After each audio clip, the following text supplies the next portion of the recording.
this world is coming to. If you pay attention to any kind of media, you know that Prop 8 was a proposition here in California that changes the California state constitution to define marriages between a man and a woman. Now, getting this out first, I voted against that shit. You should be telling people stuff like that's not people's jobs. That all being said, the backlash that has come from Prop 8, specifically people criticizing African Americans for supposedly voting for it at 70%, at a 70% rate, is crazy. Understand, the criticisms leveled at African American voters are no different than criticisms labeled at many other voters. But all of a sudden now there's such a big deal. You hear people talking about how uninformed the people were. They didn't understand what they were voting for. They just didn't know. You know, the same kind of things people said about the O.J. Simpson jury trial, that they just didn't understand DNA evidence. They weren't sophisticated. That's a whole other story for another time. These people knew exactly what they were doing. Must understand, most voters across racial lines tend to be older. Older people tend to be more socially conservative. Older African Americans are extremely socially conservative, and it comes from a place of the church. Now, if you can't understand that distinction, you're going to have a problem following me.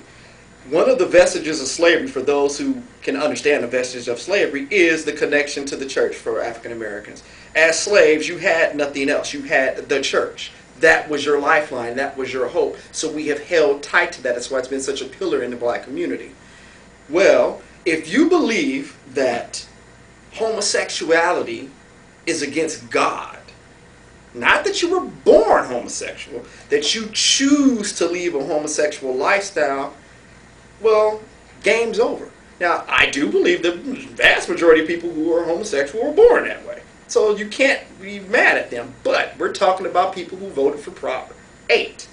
Church-going black folks, you can't say they were homophobes because they voted for Prop 8. This is a religious belief of theirs. It's not about we don't believe you should be able to do this. It is against God. Just like killing people, just like abortions and all these other things in their eyes, it's against God.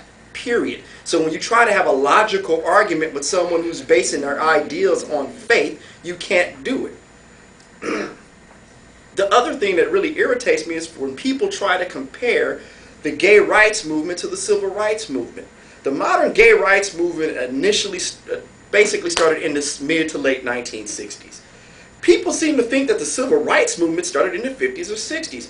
The modern civil rights movement, as we know it, started in the early 1900s with the establishment of the NAACP. You could make the argument that it extends back to the abolition movement of the mid-1800s. So you have a movement that is much older than the gay rights movement.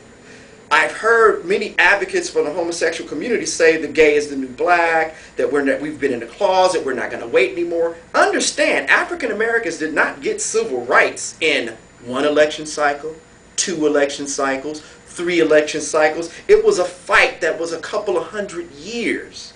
So when you have people who have gone through a couple of election cycles, now I understand, I know the 60s was the beginning, but as far as this stuff, California propositions and the legality of it by our Constitution, that's only a couple of election cycles that has been going on. That does not compare to a civil rights struggle and a struggle of a people that started basically from the beginning of this country.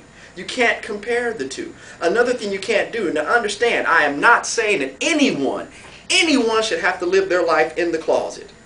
That being said, if you chose to live your life in the closet as a homosexual, you can, and no one would ever know your sexual orientation. As an African American going through Jim Crow and everything else, you could not hide your race. There were a handful of African Americans who were mixed and were light enough to pass. The rest could not. So your skin automatically identified you.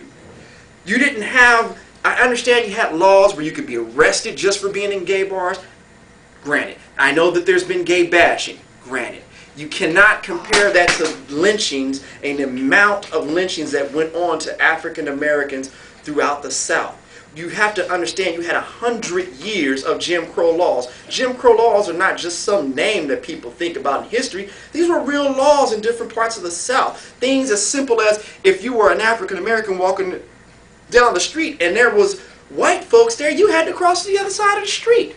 You couldn't look people in the eye. You couldn't even look at a white woman as a black male. You couldn't call people mister. You had to call them master or sir. Understand these laws that affected African Americans affected all African Americans in their everyday life.